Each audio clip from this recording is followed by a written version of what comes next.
Hey, to Red Baron flying in with yet another Elestral video. This time, I'll be covering how to properly splash an element.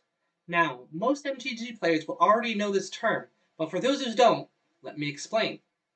Say you're running dual elements, fire and wind, but you want to splash a third element, say earth. This means you're going to take one or two cards from that third element and put them into your deck. Now, when you talk about splashing, you want to add cards that have immediate effects that either supplement your current element or help cover the weaknesses that your element has. For instance, say fire. Fire is currently very strong about field removal, but it lacks the ability to overcome back row. So you might be thinking, hey, let's splash some Pegasus or something like that, which is totally fine in my opinion. So, when you think about it, also, because your resources are also your life, we'll want to have low cost cards to be our splash. During this video, I'll cover all the current splashable cards and go into depth as to how they can help improve your deck, how strong they are in terms of their splashability, and whether or not they're actually worth attempting to splash. Another thing in mind when deciding what card to splash is how many resources you'll be using up and how beneficial it is to keep that card in your deck. We'll also be avoiding cards that require multiple of one source to activate the effect, like Swirlet, Mustation, or Tadpuff. They are very specific cards, and if you want them to be in your deck, they're more likely going to be your main element, not your splashable element. Alright, so let's get into the video, and if you enjoy it, let me know what you think in the comments, and follow that up with a subscribe. Let me know what you think about splashing elements. Okay, here we go.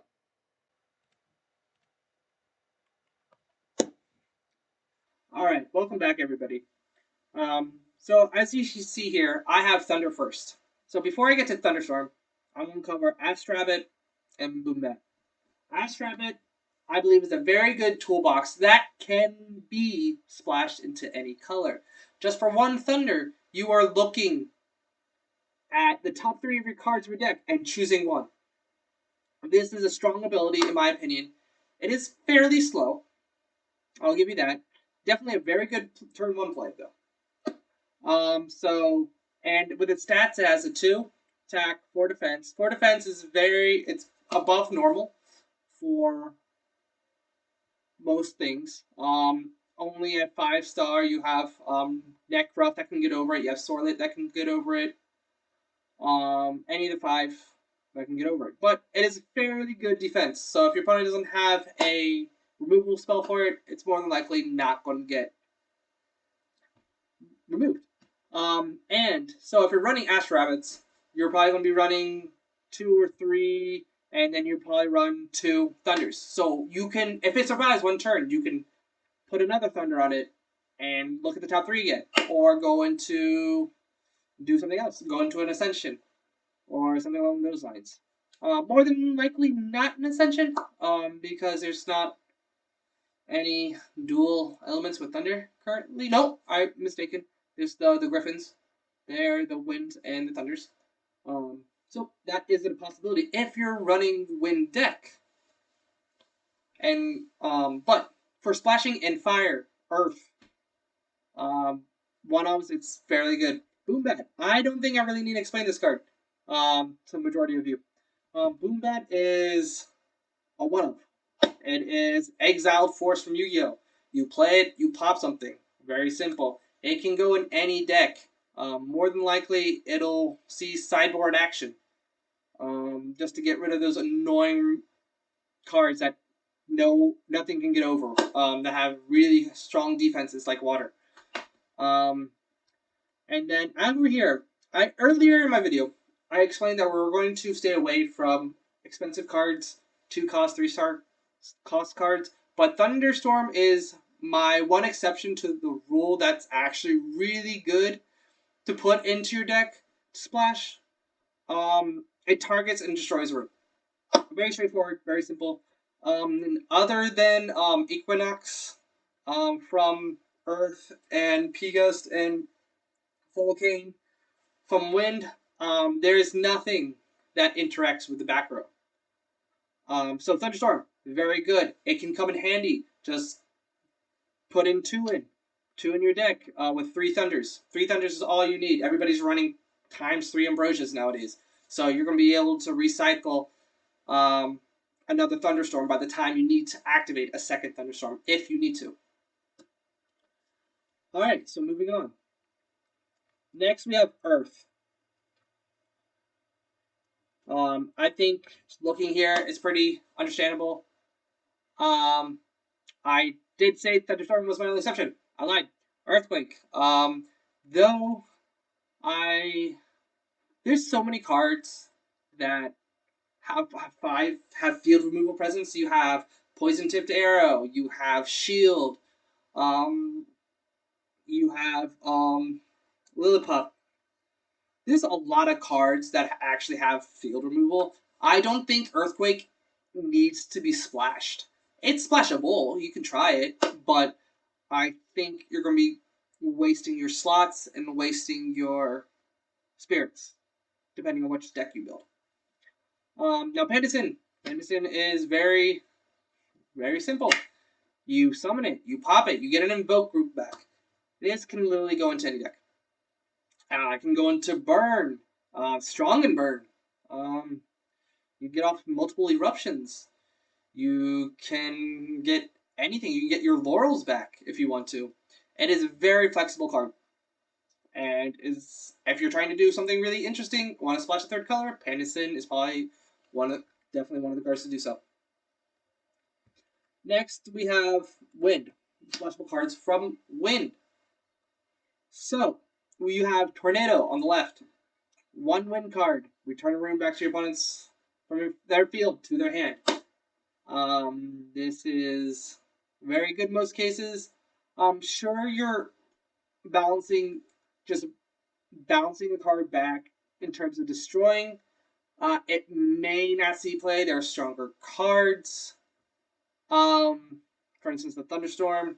It's just in the long run, it's better to get rid of a threat than to delay the threat, unless you're actually going for game. So I could probably see this in side decks for people to splash it, but definitely not in the main deck. Next up is P-Gust. Everybody's favorite P-Gust. So it's over here. 1, 2, 3 body, destroys back row. Very good. Again, can go into any deck. Water, Earth, Thunder, just throw it in. Add a few winds into your spirits, and you're good to go. It'll blows up the back row. So if you're playing an element that's weak against destroying back rows, like Fire, Earth, they're both weak against back row. And so if you want to push with Earth, try to make it better. Add a few P-Gust, see where that gets you. Alright, moving on. New Fire. Now, before I get to this bad boy, we're going to go over Warmight. Warmight probably won't see much play. In terms of splashing, it is splashable, very splashable. It's an immediate effect of lower Elestral by -4. What makes it bad is you could summon it and just get your hopes and dreams crushed by a Poison Tip Arrow, and then Warmight's effect just becomes absolutely useless. You just sit there and cry, as you just wasted your turn playing a Warmight. But if they don't, you're getting over something. You can get over several of the 2-stars. Or maybe not over, but you can crash with them, definitely. Especially Lazarus. Lazarus is a 7/2. This will make it a 3/2, and you just crash into Lazarus. So that's what I think about Warmight. Now, next to Warmight, one of the best cards I think to splash in any deck that is focusing on extending. If you're extending Ampherix, try adding it into your deck. I cannot stress enough how good I think this card is. So what makes it better than it's better than Foamy? It's better than Tadpole. I think Tadpuff. Excuse me. It's better than those cards, and I'll tell you why. So Amphirex. Let's just read its effect. When this is sent to the underworld during your opponent's end phase, you can expend one fire and or special cast it. I know I said avoiding cards with excessive costs to them, but Amphirex allows you to set up not only that, it's the only card currently that you can special summon Misenchanted. So if you have a big turn, big hand, you have Fulcane, you have um, like a vault, or anything, any of the 2 stars that's not in fire, you can special summon Amphirex with a wind for Fulcane. And then during the end phase, next turn, your opponent's going to play a lot of back row. You summon Fulcane and just blow everything to smithereens, and you have a wide open board. And Ferris is the most flexible card currently in this meta. I'm sorry. If you have another suggest any comments towards that, I'd love to hear it. What do you think about Ferris? But that I rank that as the top one card, number one card for flexibility in this game. Let's go to water. It's water. Again, we have a top ranked card here, Tsunami. Even with its updated ability, this card's strong. Splash in any deck. Um, it's not a removal, but it's a stall and allow you to get over it the next turn. For one water, you're just putting everything in defense mode. And water isn't really a very strong deck right now. I don't. If we were to play it in a tournament right now, you would not see it water as a meta deck. Definitely not. So Tsunami just works with any deck. It works with thunder, earth, fire. Just side it in, put it in your sideboard, and then you can splash it in if you find out that you can't keep the board state, and then allow you to stall to set your board up. You also have Veritaqua. I can also see this being splashed in case there happens to be water or any other heavy defense style decks. Veritaqua will get you there. For one water, it pierces. It's like Groundhog from Yu-Gi-Oh. It's good. Except for Groundhog bounces instead of destroys, but it is good nonetheless. Moving on, we have not the trifecta, but the quadfecta. Okay, so all these cards do something special. They're not necessarily. You're not going to be focusing on splashing these in a lot of decks. Only very specific decks. Jolton. When you summon it, you get a stadium. So if you're very heavy on stadium, if you need a stadium, certain stadium to win the game, or if it's essential. Ooh, excuse me, I just ate some spicy ramen. It's getting to me. Okay. So if your stadium is essential to your strategy, Jolton will get you there. One cost, 3/2. Stats are so. But it's a search. Elechic, same thing, but for divine runes. If you're looking, if you're divine, if you're looking for Aeolus, playing wind fire, and you're heavy on wind, and you really need an Aeolus, try splashing field Elechics, and to get your Aeolus to your hand. Hephaestus and Spouter, they are the same thing.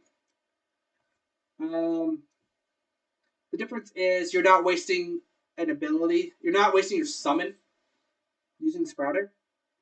So they both search for artifacts. But Hephaestus, I would say, is a tad bit better. Like, again, you're not wasting your summon. And it's just one fire, pop it, look for an essential artifact.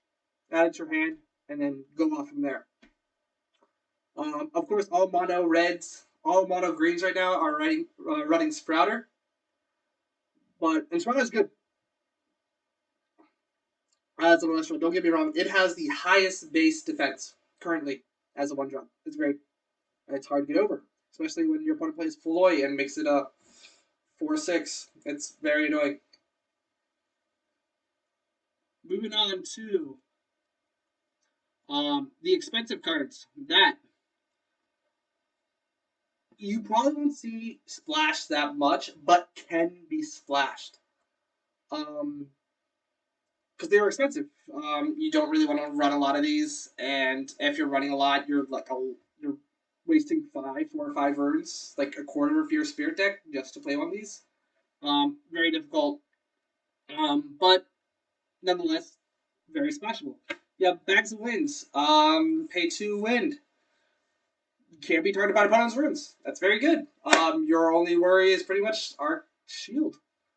And getting over the initial PAT. Or PTA, excuse me. Then you have Leonite. With what we have now, it's very easy to get into Leonite. When you summon it in attack position, as long as it's in attack position, players can't cast Invoke Runes. Depends. I can see this being played in an anti-meta deck. Just trying to shut people out. You have Trident of Poseidon. Now, let me make one thing clear. Trident of Poseidon only belongs in a water deck currently. It's a very bad card in any other deck. If you do not have Poseidon as a Divine Rune on the shield, Trident is currently useless. It doesn't do anything. Because currently, no counter runes target. This is very future-proofing. Trident of Poseidon can be very good in the future. And